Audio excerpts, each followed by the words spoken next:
اوه څومره ښکلې هوا ده پوهېږئ زه نن تاسو ته څوک درښایم اوس به تاسو ووینئ ښه مسکه جانې سلامونه سلام فضایی څنګه یې؟ زه ښه یم ته څنګه یې؟ زه هم ښه یم. ډېر ښه څومره ښه هوا ده که نه؟ هو هوا خو ډېره ښه ده. ښه نو دوستانو زه نن د مسکا جانې سره یو څو خبرې لرم. ښه نو مسکا جانې موږ اورېدلي چې ته د کال غوره ویانده شوې. هو فضایی تا سم اورېدلې ما سره خو دا ایوارډ وینې که نه؟ نو دا ایوارډ یې هم راکړی. ښه نو دی په دې خاطر درکړی زه وایم دا څه شی دی دا ایوارډ دی څومره ښایسته دی او هلته لیکلي میم سین او مسکا ستا نوم یې لیکلی هو که نه زما نوم یې لیکلی دی او دی ما ته راکړی که نه دا زما دی نام خدای مبارک دی وي مننه فضایی اوس خو جایزې هم لاسته راوړې دې نه ښکاري چې یو ځای ته رسېدلې نو د افغانستان کې دلته ژوند کول اسانه خبره ده د یو نجلۍ دپاره چې د کور نه راځي او په تلویزیون کې کار کوي دا که لږ راته ووایي فضایی ډېره ښه خبره دې راته په ګوته کړله واقعا چې کله چې یوه مېرمن یا جلکۍ د تلویزیون په پرده ښکاري نو او لږ څه خلک یې وپېژني نو هغې ته بیا په افغاني ټولنه کې ژوند لږ څه سخت دی ځکه چې زه ورسره مخ سوې یم مینوال دي ټول مینوال دي که نه خو دغه مینوال نه پوهېږي چې څنګه خپله مینه خپله ښکاره کړي ځینې وخت دغه مینه داسې شي چې ستا د مزاحمت باعث ګرځي نو دغه ستونزې ستا ته زه ورسره مخ سوې یم مونږ ته دا ووایه چې کله یو څوک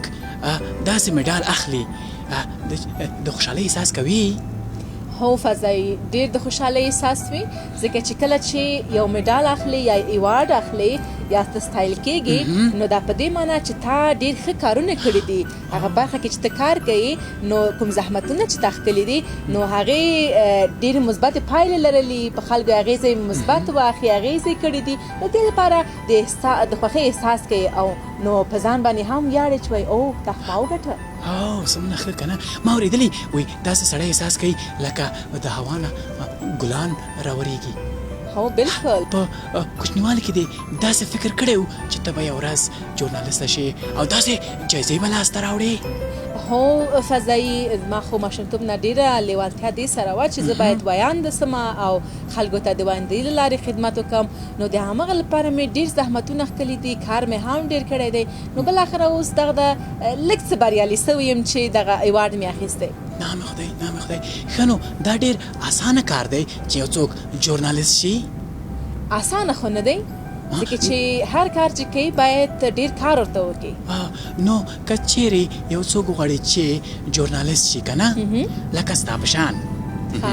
نو هغه باید څه وکړي نو که غواړي څوک چې ژورنالیست سي یا ویانده سي یا ویاند سي نو باید ډېر کار وکړي زده کړه پکې وکړي بیا د زده کړې تر څنګ ورسره ډېر کار وکړي او هغه کارونه داسې کارونه وي چې باید په خلکو یې اغېزه ډېره وي نو بالاخره بیا بریالي کېږي ډېر ښه دوستان تاسو واورېدل باید تاسې درس ووایئ تر څو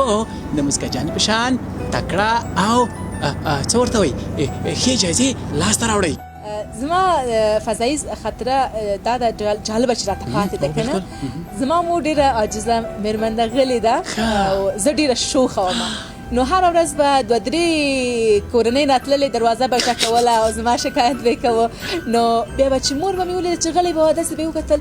چې د داسې یو شوخې د داسې یو غلې مور د داسې شوخه لور بیچارهګان به نورې چی ونیولې بېرته به لاړل نو حتما ته به د بابا جان خواته تللي ستاسو والد صاحب که نه هغه هم شوخ نه دی کېدای سي هغوی لږ څه شوخ دي اجتماعي دی ډېر پلار جان مې نو کېدای سي هغې ته تللي اوسه ډېر ښه نو موږ ته ویلی شي چې ته دومره کامیابه یې چا هڅولې ډېره نو دا ډېره مهمه خبره ده که نه نو زه خپلې کورنۍ ډېره هڅولی یم پلارجان مې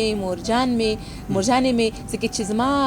دغه الګو چې ورته وایي که نه هغه څوک چې مثلا ستا خوښي او غواړي چې هماغسې واوسې نو د هغه چې کوم کارونه کوي نو ته هم هماغه غواړې که نه نو زما لپاره زما الګو زما پلار نو د دې لپاره هغه ډېره هڅولی یم مور هم هڅولی یم نو اوس مې هم هڅوي نو تاسو باید یو څوک ولرئ چې هم هڅوي تر څو تاسو بریالي بریالیتوب ته ورسېږئ. بالکل همداسې ده. تل هڅه وکړئ چې کله چې تاسو یو څوک خوښ وي هغه که ویان دی په ټلویزیون کې کار کوي هر هغه څوک چې ورسره باید ښه رویه وکړي که نه باید د افغاني کلتور او فرهنګ مطابق ورسره چلند وکړي. همداسې ده. بالکل ښه نو ډېر خوشحاله شوم چې ته مې د نږدې نه ولیدلې او دا مډال چې د اخیستی دی دا د تا ته ستا مور و پلار ته ستا کورنۍ ته ستا مینهوالو ته ټولو ته دې مبارک وي او خدای دې وکړي چې دا ډالۍ ستا د ژوند کامیابۍ لومړنی پسرلی وي. ډېره زیاته مننه فضایي. زه هم خوشحاله سوم چې ته مې د نږدې ولیدلې او خبرې مو ډېرې خوږې وې. نو دا ایوارډ چې دی دا نه یوازې زما او زما کورنۍ ته او زما مینهوال ته دا بلکې د ملي راډیو ټلویزیون دغې ټولې رهبرۍ ته دی او دا د دوی هڅې هم دي چې زه یې هڅولې یم او زه د دې جوګه سوې یم چې دغه ایوارډ ترلاسه کړم. مننه فضایي. تا نه هم مننه ډېر زیاته. همداسې چې ستا نوم دی همداسې همیشه خندانه اوسې. ډېره مننه. ښه نو دوستانو دا وه ښکلې او تکړه مسکا جانه. هو بیا هم له ما سره پاتې شئ. ښه نو مننه مسکا جانې. مننه ډېره زیاته مننه. Bye-bye!